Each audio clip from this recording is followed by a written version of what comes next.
This here is my book. This is the file.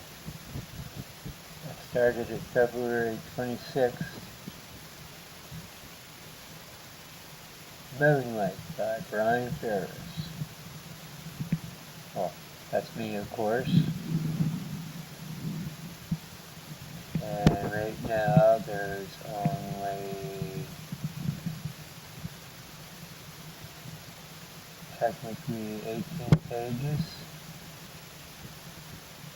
but the writing only goes to 16 pages. I'll work on it.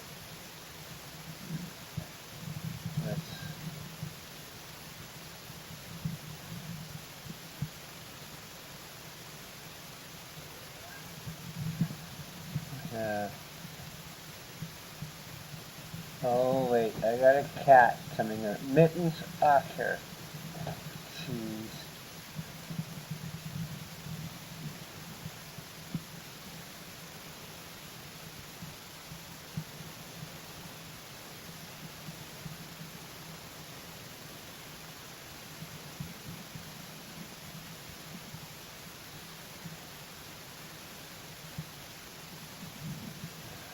Let's see now. No, I'm gonna have to get in close.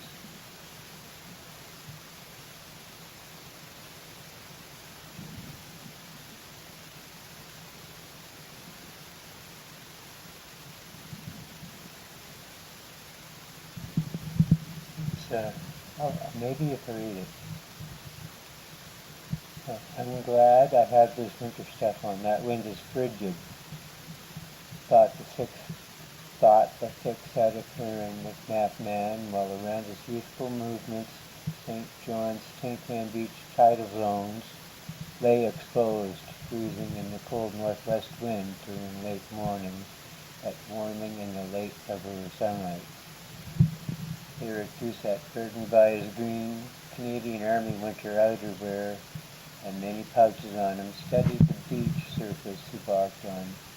The mud flat here should have some pearls or beads. The last high tide moved things around. Abenaki bead. I'll get a video of it for the YouTube channel. He paused, made mid-step with his Dunlop boots adorned feet on saltwater floral beach flats to remove a large cowhide mitt, then removed his Nikon camera from within his army parka to turn it on and speak while he filmed the clay bead. Fort Odenac in France bead, 1704 to 1759. The youthful Micmac paused and pressed the camera inside his parka before leaning down with a long arm to scoop up the New France Period bead in his fingers to drop it in his pocket and take a look around the beach. There might be more in the other sections of the beach. I'll look around. The coppery concussion man looked east while the wind ruffled his parka. There might be something up on the beach front or in that eastern part.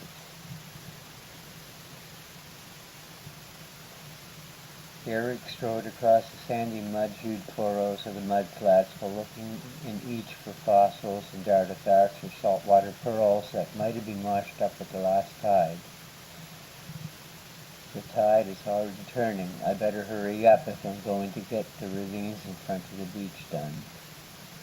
He used his short-handled golden carbon steel shovel pick to flip stiff seaweed over to see what lay under it to video and pick small artifacts like arrowheads and Neolithic period ornaments.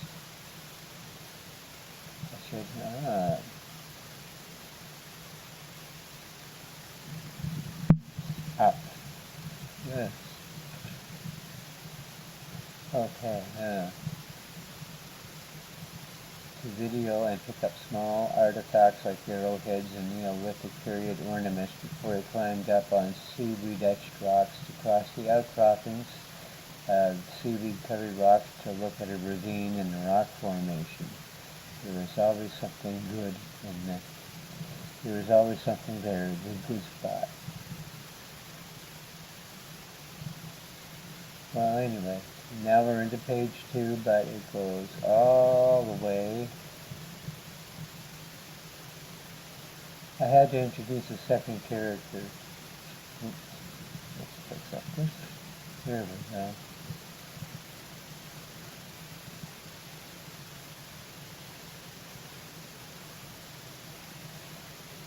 The second character, Claire Fraser. She, here,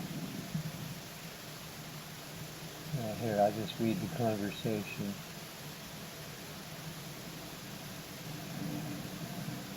Oh, this is the Micmac guy who does the beach videos for YouTube. I love watching them, thought Claire Fraser, hurrying to catch up to the Micmac man. I hope he doesn't mind if I join him. The 18-year-old bundled in her winter parka, jeans, and winter boots soon joined the YouTuber. Hi, said Eric, who continued looking at the attractive face of the young woman, who reminded him of his grade 12 days in high school and also Pog Tog 2 years before. And then this is her. He looks nice. He looks nice. He's 20-something, actually. Oh, ha ha ha. I see.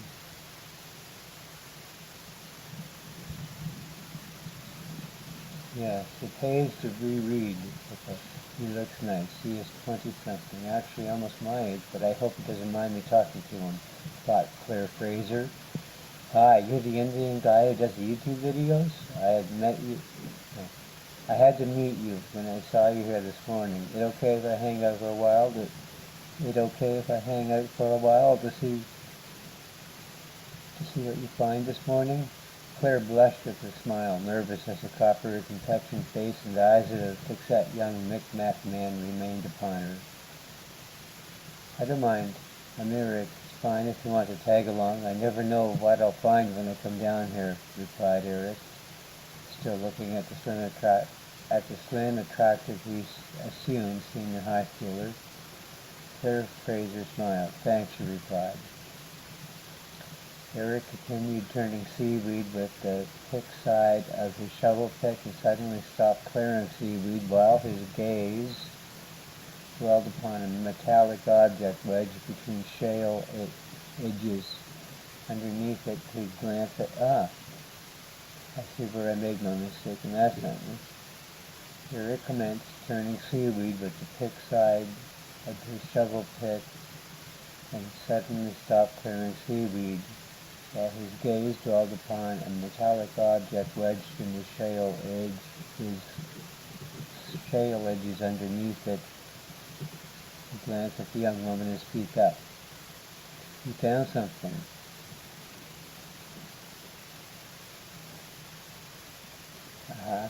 No.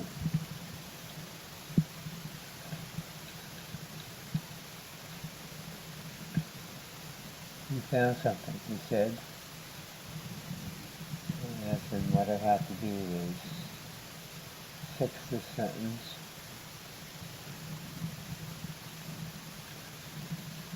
And stop.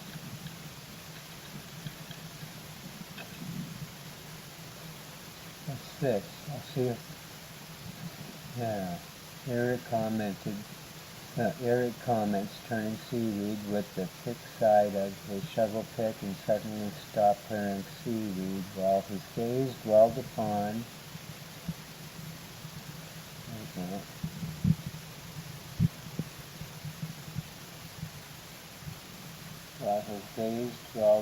a metallic object wedged between shale edges. Underneath it, he glanced at the young woman and spoke up. We found something, he said, and thought, what's this? I'll see if I can loosen it enough to look at it better. One of the screwdrivers will do. And this is Claire Fraser's.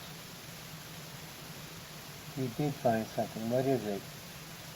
Claire Fraser looked at the partially wedged metal object while she stood leaning over close to the shoulder. What do you think it is?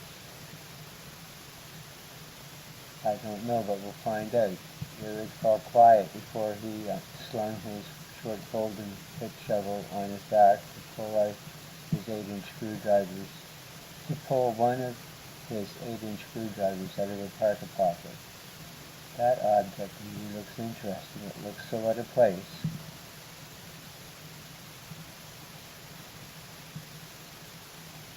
Here, forgot about the noises of St. John Harbour and the rest of the beach area. Be carefully pried and cleared and cleared.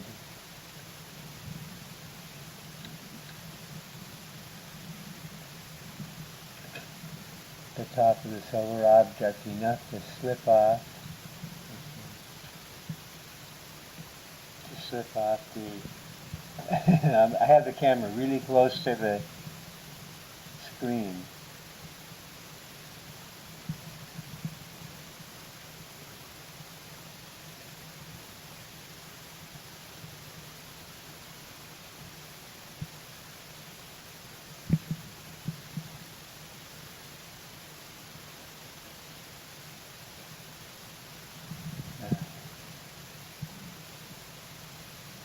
Probably look at strange language symbols around the edges of the park-size silver object.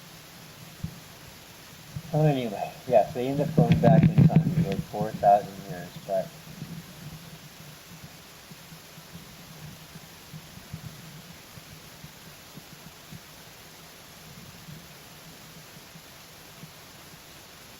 they're in the St. John region.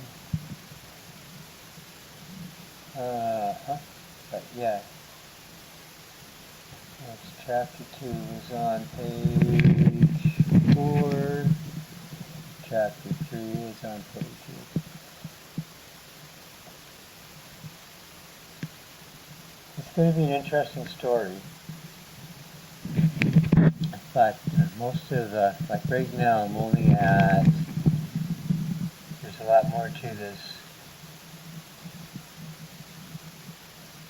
There's 8,173 words, but most of my books usually go 80,000 to 140,000 words.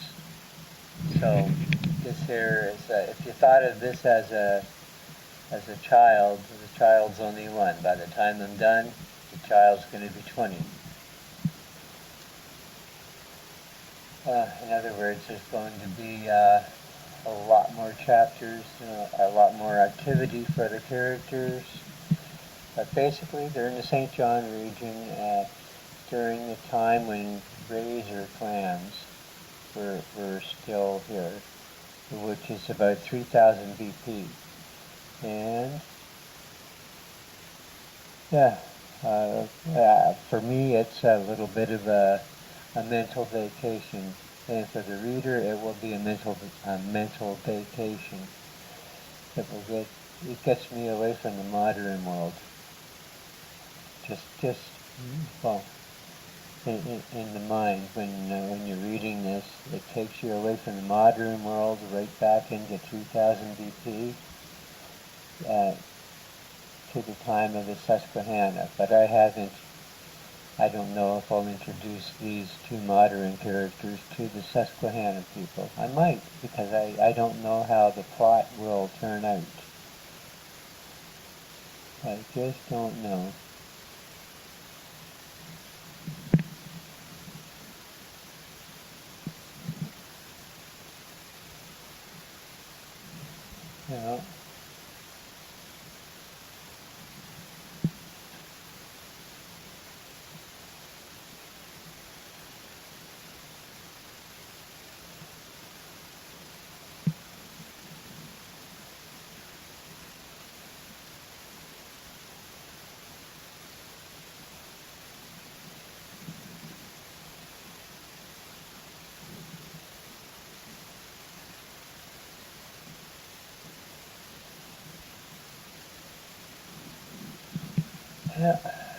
Alright, that's enough of this video, but if you have Microsoft Office,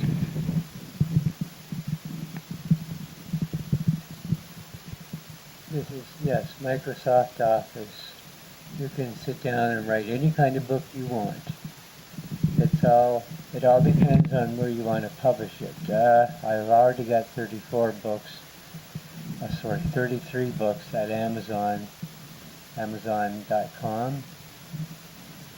But I'm not going to publish this one at Amazon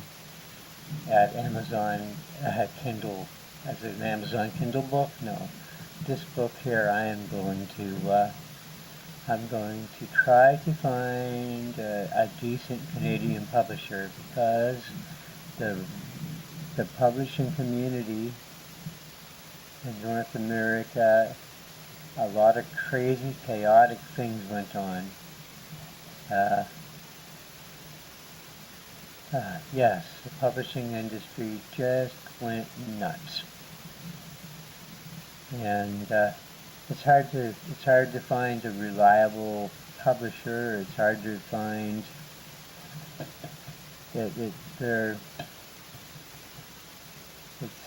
it's just chaotic. So it's a gamble. But I'm going to write this book. I'm going to write this book.